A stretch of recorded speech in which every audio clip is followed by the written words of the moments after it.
여러분, 알렉산더 대왕. 이름만 들어도 정복, 제국 이런 단어들이 딱 떠오르죠. 근데요, 만약에 그의 위대한 정복이 단순히 땅을 넓히는 게 아니었다면 어떨까요?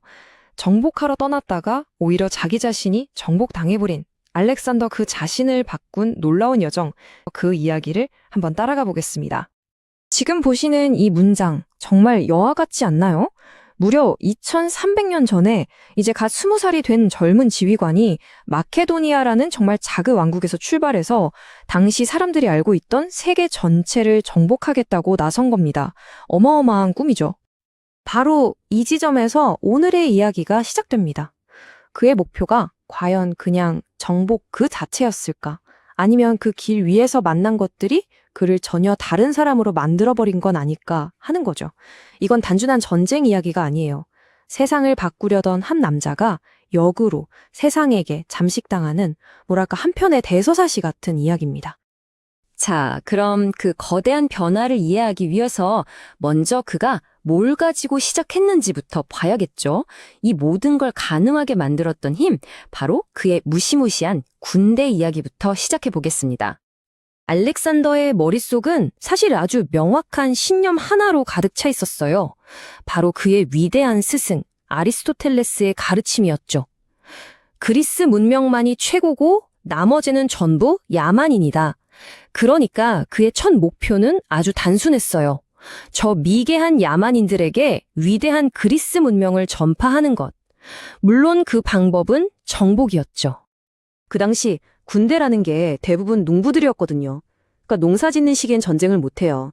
근데 마케도니아는 달랐습니다. 나라에서 월급을 주는 그야말로 프로페셔널 군인들, 상비군이 있었던 거죠. 그러니까 1년 365일 훈련하고 싸울 수 있었던 겁니다. 근데 이게 다가 아니었어요. 그들에겐 정말 혁명적인 비밀 병기가 있었습니다. 그 이름은 바로 사리사. 마케도니아 군대를 그야말로 무적으로 만들어준 1등 공신입니다. 길이가 무려 5.5m.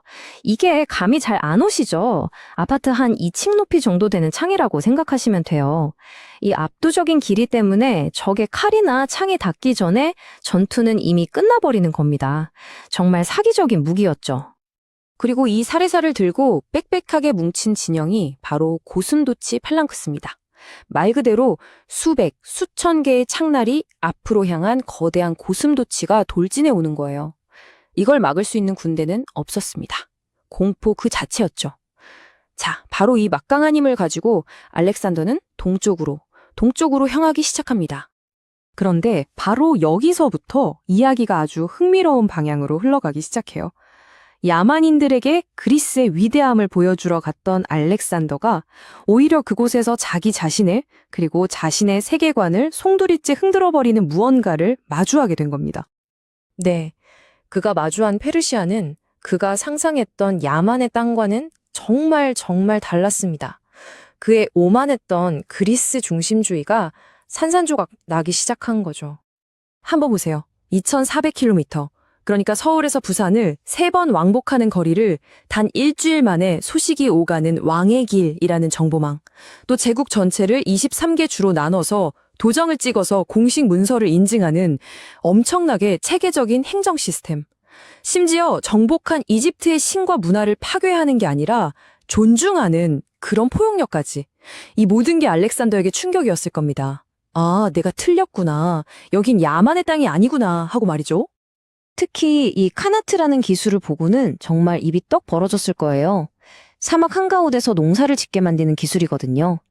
땅속에 수로를 만들어서 뜨거운 햇볕에 물이 증발하는 걸 막고 멀리까지 물을 끌어오는 겁니다. 이건 그냥 쉼만 센 나라가 아니라는 확실한 증거였죠. 엄청난 지혜와 기술을 가진 문명이었습니다. 이런 엄청난 발견들 앞에서 알렉산더는 완전히 바뀌기 시작합니다. 더 이상 모든 걸 부수고 그리스의 것을 심는 그런 단순한 정복자가 아니었어요. 오히려 그들의 것을 배우고 받아들이고 흡수하기 시작한 거죠. 그 변화를 가장 잘 보여지는 첫 번째 사례가 바로 이집트에서 있었던 일입니다. 그리스의 신을 강요하는 대신에 스스로 이집트의 왕, 파라오가 되어버린 거예요. 현지 문화를 존중하는 걸 넘어서 아예 그 문화 속으로 쏙 들어가 버린 거죠. 정말 영리한 선택이었습니다.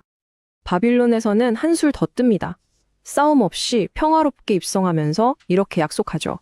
나는 당신들의 집을 침범하지 않겠다. 그리고는 페르시아인 총독을 그 자리에 그대로 둡니다. 아니, 정복자가 적국의 관리를 그냥 쓴다? 이건 그 시대 상식으로는 정말 말도 안 되는 일이었어요. 알렉산더가 완전히 다른 생각을 하기 시작했다는 아주 강력한 신호였죠. 근데 이상하죠?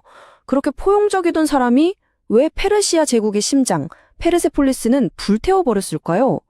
이게 언뜻 보면 모순 같지만 사실은 굉장히 고도의 정치적인 행위였습니다.